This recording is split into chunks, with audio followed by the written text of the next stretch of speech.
जय Hind defence aspirants, welcome back again. This is Divyanshu Pandey.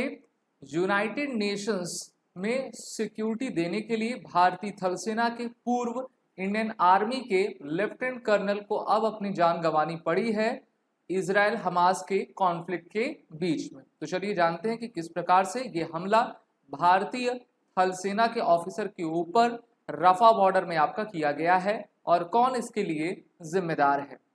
अभी भारतीय थल सेना के फॉर्मर कर्नल जिनका नाम वैभव काली है, उनकी मृत्यु आपकी हो चुकी है रफा में, जो कि गाजा के आपके करीब है। और हम सभी जान रहे हैं कि 7 अक्टूबर 2023 से इजराइल वर्सेस हमास का युद्ध जो चल रहा है, उसके बीच में अब यूनाइटेड नेशंस के स्टाफ मेंबर को भी अपनी जान गंवानी पड़ रही है। ये जो घटना है वो पहली इंटरनेशनल यूनाइटेड नेशन की कैजुअलिटी है जिसको इजराइल हमास के कॉन्फ्लिक्ट में देखा गया है।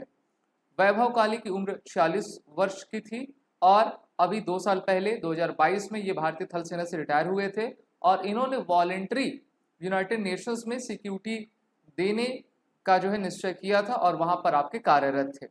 जब इनकी व्हीकल आपकी जा रही थी किसी एक टास्क के लिए, तो उस व्हीकल को निशाना बनाया गया और उस व्हीकल में ये अपने साथियों के साथ बैठे हुए थे, जहां पर इनकी मृत्यु हुई और United nation department of safety and security के जितने भी स्टाफ्स थे वो सभी आपके कैजुअलिटी में घायल हो गए हैं। तो ये काफ़ी बड़ी घटना है। इसको लेकर जो है भारत की तरफ से सख्त बयान दिया गया है। वहीं पर यूनाइटेड नेशंस ने कहा है कि जो इजराइल हमास के बीच में कॉन्फ्लिक्ट हो रहा है उससे निर्दोषों की भी जान जा रही है और अब तो इसकी आंच यूनाइटेड नेशंस के सिक्योरिटी मेंबर पे भी आ गया है। जिस व्हीकल में ये आपके बैठे हुए थे वो level 6 bullet proof United nation का मार्क व्हीकल था और इस प्रकार के व्हीकल को भारत भी बनाता है और यूनाइटेड नेशंस को उनकी एक्टिविटी के लिए दिया करता है। तो आप सोच सकते हो कि हमला किस प्रकार से भीषण रहा होगा और ये एक सोची समझी साजिश है जिससे कि वर्ल्ड के ऑर्डर को आपका डिस्टर्ब किया जा सके। हम जानते हैं कि इजराइल हमास के युद्ध में इजराइल के द्वारा पूरे गाजा पट्टी पर कब्जा किया गया है। दूसरा, इजराइल ने अब ये निश्चय किया है कि राफा बॉर्डर में जहां पर लगभग 15 लाख लोग रहते हैं वहां पर हमास के आतंकवादी भी छुपे हुए हैं। तो आपका जो इजराइल है वहां पे भी अपने फोर्सेस को भेज दिया है जिससे कि कॉन्फ्लिक्ट अब आपका और गहराता जा रहा है। और अब इसके चपेट में कौन आ गया है? यूनाइटेड नेशंस आ गया है और भारतीय थल सेना के पूर्व जवान हमारे कर्नल वैभव की इसमें आपकी मृत्यु हो गई है। और इसी पर एंटोनियो गुटेरस ने ट्वीट के माध्यम से जानकारी दी कि today a united nations vehicle was stuck in Gaza killing one of our colleagues and injuring other. More than 190 united nations staff have been killed in the Gaza. Humanitarian workers must be protected. I condemn all attacks on United Nations personnel and reiterate my urgent appeal for an immediate humanitarian ceasefire and the release of the all hostages. United Nations के द्वारा cease fire की मांग काफ़ी लंबे समय से की जा रही है और दूसरा, दोनों तरफ से जहां पे भी आपके हॉस्टेजेस हैं उनको छोड़ने की भी मांग हो रही है। लेकिन हमास के लिए जो हॉस्टेजेस हैं वो एक प्रकार की शील्ड हैं क्योंकि उन्हीं को आगे करके हमास के आतंकवादी आपके बसते जा रहे हैं। और ये जो इंसिडेंट हुआ है भारत के लिए काफ़ी ये बुरी खबर है, यूनाइटेड नेशंस के लिए काफ़ी बुरी खबर है।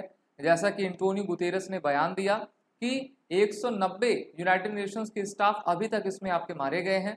इसमें एक और नाम हमारे लेफ्टिनेंट कर्नल वैभव काली का आपका जुड़ गया है। अगर हम इनका करियर देखें तो 2 दशक यानी कि लगभग 20 साल तक इन्होंने भारतीय थल सेना में अपनी ड्यूटी दी।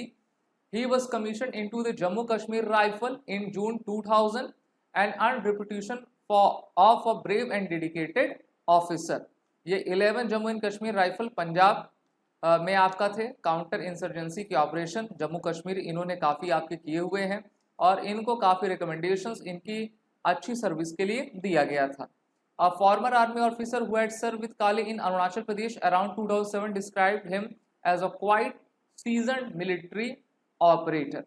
तो काफ़ी बड़ी क्षति भारत के लिए और यूनाइटेड नेशंस के लिए आपकी हुई है। इस मैप के जरिए आप समझो कि कहाँ पर क्या है। पहला तो आपको ये गाजा सिटी दिख रही है, ये मेडिटेरियन सी का इलाका है और यहाँ पर रफा बॉर्डर, रफा क्रॉसिंग है जहां पर अभी ये सभी आपकी भिड़ंत चल रही है। गाजा से ही आपका सटा हुआ रफा है, रफा के बगल में आपका इजिप्ट आता है और अब इजरायली फोर्सेस रफा की तरफ गई हैं जिससे कि वो हमास को पूरी तरीके से एलिमिनेट आपका कर सकें। अब कितने लोगों की जान और इसमें जाएगी ये कुछ कहा नहीं जा सकता, कब तक ये युद्ध चलेगा ये भी कहा नहीं जा सकता, लेकिन हम चाहते हैं कि पूरी तरीके से इसका अंत हो, हमास के आतंकवादी मारे जाएं और वहां पे सभी हॉस्टेजेस आपके सिक्योर रहें। एक बार फिर से हम अपने शहीद जवान को विनम्र श्रद्धांजलि अर्पित करते हैं। आप सभी defence aspirant SSB crack exam के इंटरव्यू रिटन कोर्सेज में इनरोल होकर अपने आने वाले एग्जाम की तैयारी जरूर करें। वॉर रिटन कोड का यूज करें जिससे कि आपको 10% का फ्लैट डिस्काउंट हमारे सभी कोर्सेज में मिल जाए।